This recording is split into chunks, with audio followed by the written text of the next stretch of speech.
What's up, guys? This is Carter Thomas with Coin Mastery TV. We are back, TGIF edition, after a very brief 2-day hiatus. On Wednesday, it was just one of those things. I woke up and there's a million things that were going on. And then yesterday, I ended up, to be perfectly honest, on Wednesday, I went out with a bunch of crypto guys and there's a lot of red wine that got drank. And yesterday just wasn't going to do a video. So we're back today. And we're very exciting. So thank you all for joining and hanging out. Okay, so today I wanted to actually keep it pretty simple. Straight to the point, because I know the number one thing on people's minds right now is what is going on with Bitcoin's price. So that's what I want to talk about. And I'm going to walk you through exactly the way I'm going to play this. Obviously, none of this is professional advice, as you all well know. But I think it's very helpful to get a sense of what other people are doing. And I mean, I spend a lot of time thinking about this, focusing on this, and a lot of you don't have that time, right? You have jobs or you're not interested in it. So hopefully it can help you at least get another set of eyeballs on this, and I'll walk you through what I'm thinking. In the second half, or the second piece of this, is I want to talk a little bit about the psychology of moments like this, in situations where the hype has obviously died down significantly. The optimism has often died down, and like how that, like the inner workings of what that means, and the way the perception can play a huge role in an eventual success. Right? This is just like that book, The Dip. If you haven't read that book, you should. It's like 100 pages. You can go to coinmastery.com/store. You can get the book there. It's by what's his name? The glasses. Seth Godin. This is kind of like we're in a dip situation, not only with the price charts, but just the world, right? The crypto community is just kind of bleh. I know I haven't been on Twitter as much. One, because everything I post, there's like 9,000 bots on it. People are actually following that stuff, and so I've been kind of holding back. But hopefully this helps with that. So let's get into it. Let's dive in. If you're listening on the podcast, welcome. I am looking at a 1-day Bitfinex chart.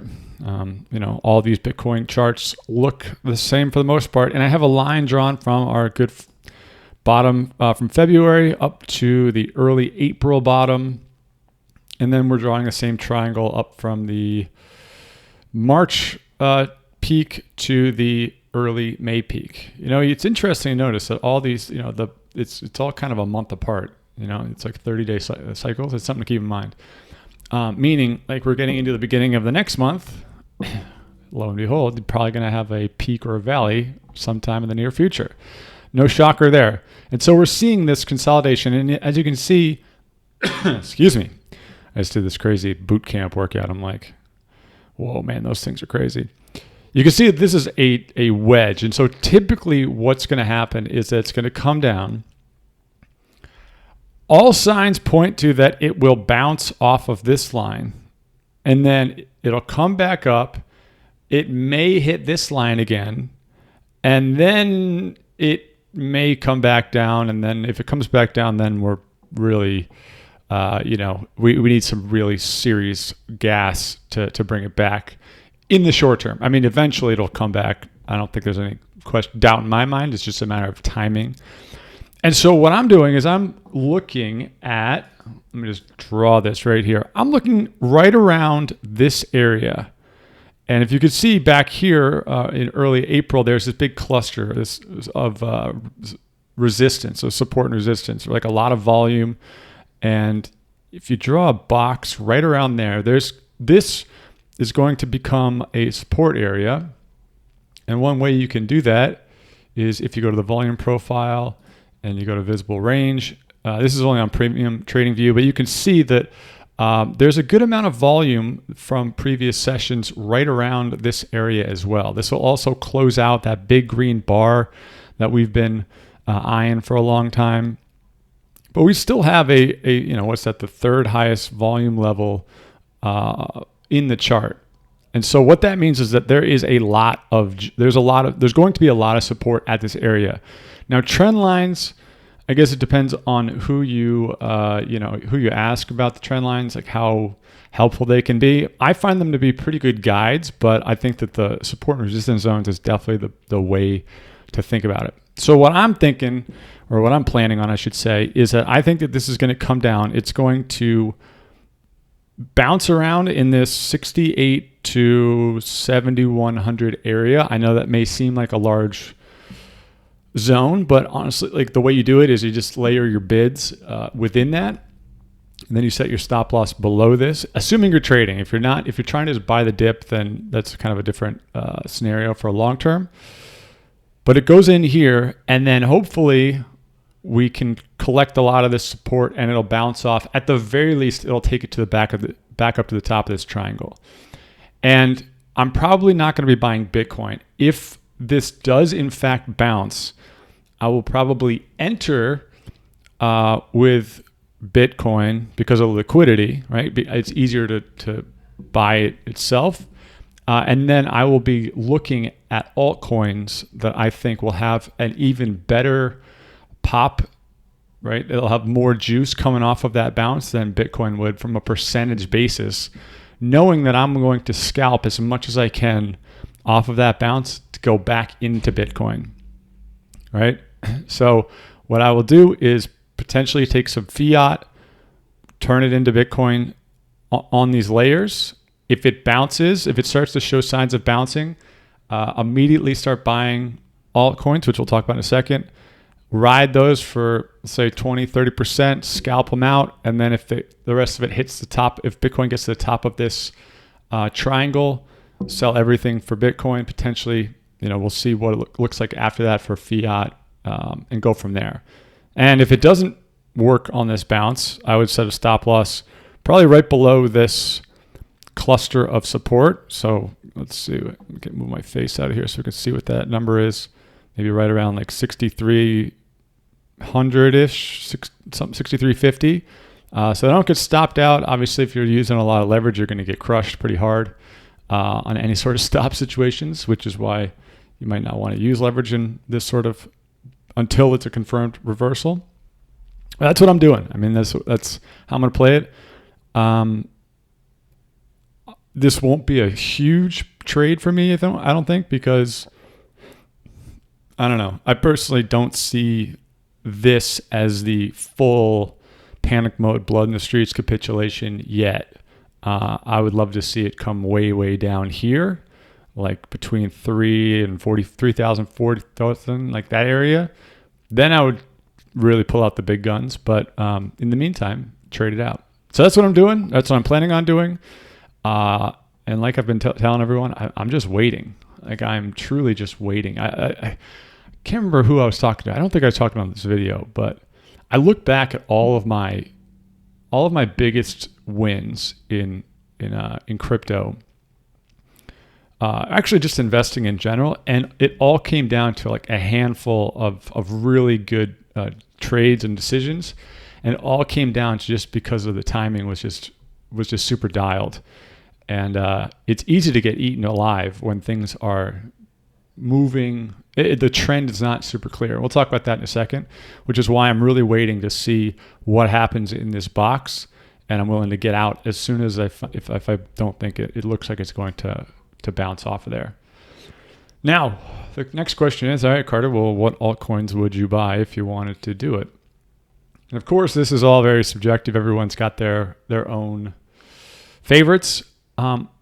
I think the ones that based on the timing, right, because it was May 25th, I think what I would be looking at buying would be something like EOS because it has that June 1st deadline. So assuming this can get down to this box in the next day or two, we'll see. I mean, we'll see what happens this weekend. It's a holiday weekend in the United States, so maybe more trading activity because obviously the U.S. is not the center of the world. There's way more trading overseas, but you never know. I mean, lower volume could be a bad thing too. But I think I like EOS because of that June 1st switch over to mainnet. I think there's going to be a lot of action around EOS. They've also got pulling in a lot of talent, which is one of the biggest indicators I'm looking at, what teams are pulling it in. I don't necessarily know if EOS is going to be the be all end all long term, but I do think it's an interesting trade right now.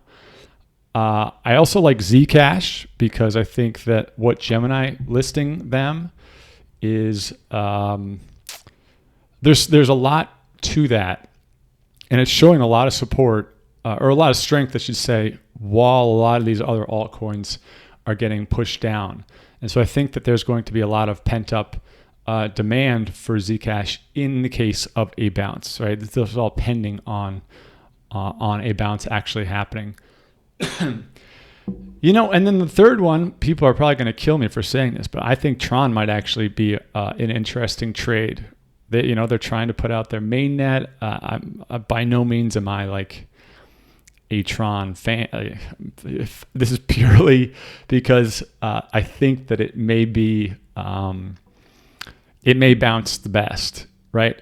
And the probably the bigger reason besides EOS, Tron, and Zcash, I'm sure that there's going to be a lot of coins. You scroll down this list, there's going to be a lot of coins that are probably going to have bigger percentage bounces, and they're whatever.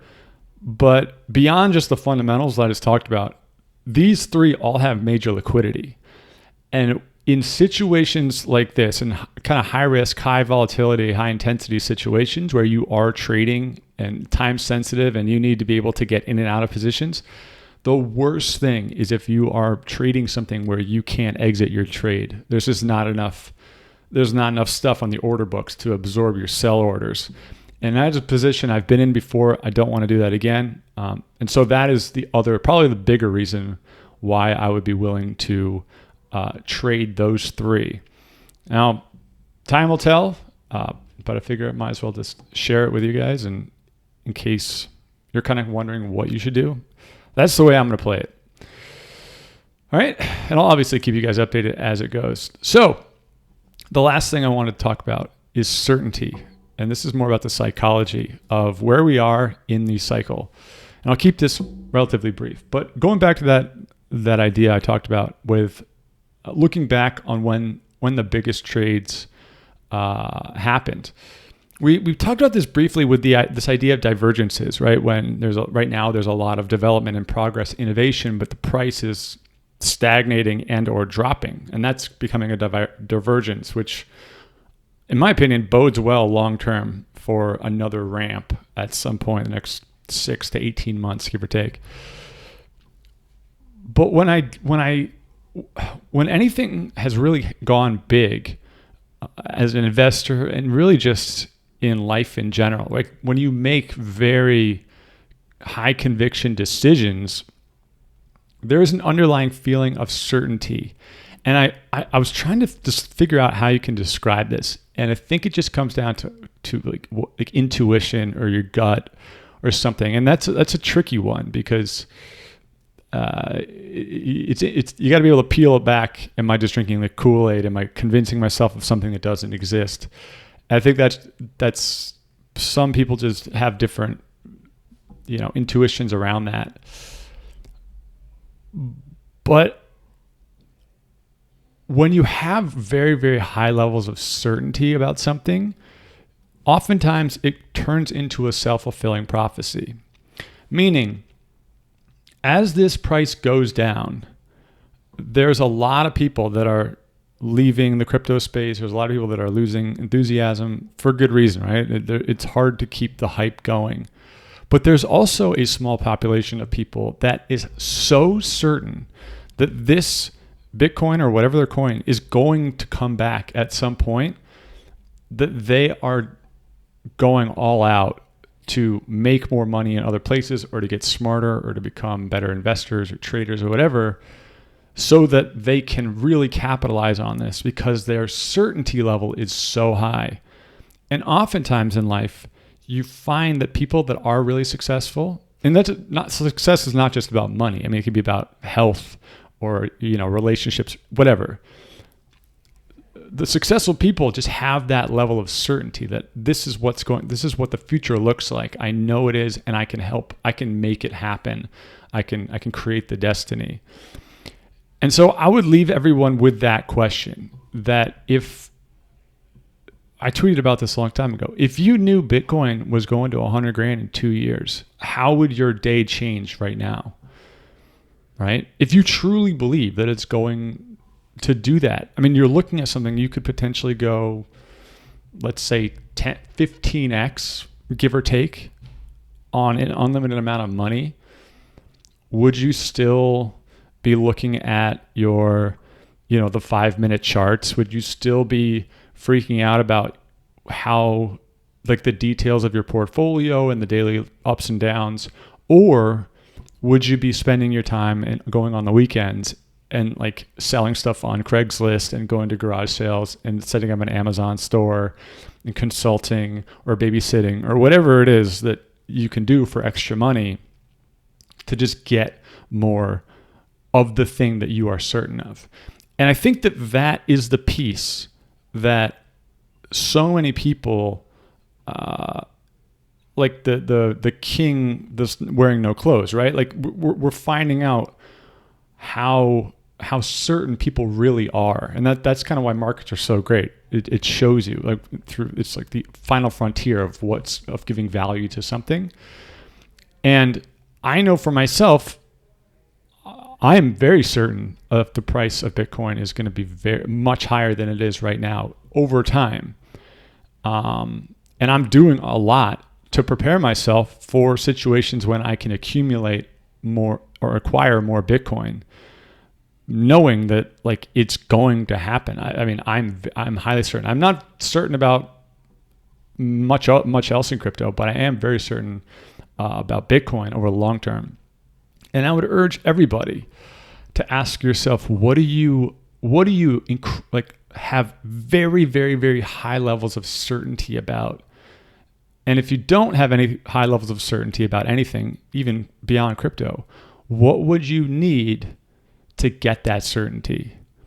And often that is the thing to work on if you want to achieve your goals. Because if I could sit here and tell you that I have a magic crystal ball and I went to the future and I saw CoinMarketCap in 2020, and I'm telling you, I'm like, I saw it. It's $112,000. It's going to happen. Like, that can make people completely change everything about what they do with their day to day.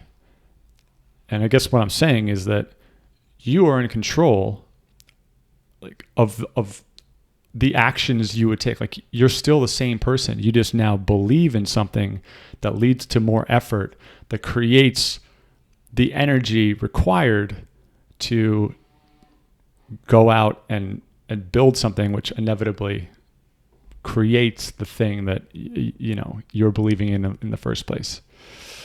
So I know that's kind of a convoluted way of saying that, like, strong faith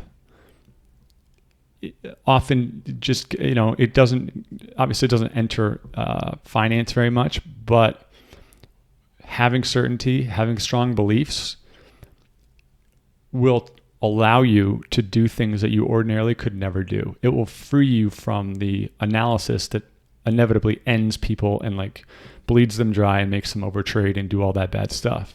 The certainty and the belief keeps you on course and keeps you moving towards the end game, which inevitably, in this case, is a huge quasi-revolution, but also, a very, very lucrative investment. So I spend a lot of time thinking about this stuff. This is like, how do you find situations where you have that deep certainty in it? Because when you know something is going to happen, something inside of you unlocks, and you stay up until 1 o'clock in the morning working on it because you know it can happen. And that, in my opinion, is pretty much the best feeling in the world. Cool. All right, guys. Back on Monday, rocking and rolling. And, or maybe, probably Monday. It's a holiday, but I'll probably still be here. And with that, I hope you have a great weekend. All right, team. Peace out.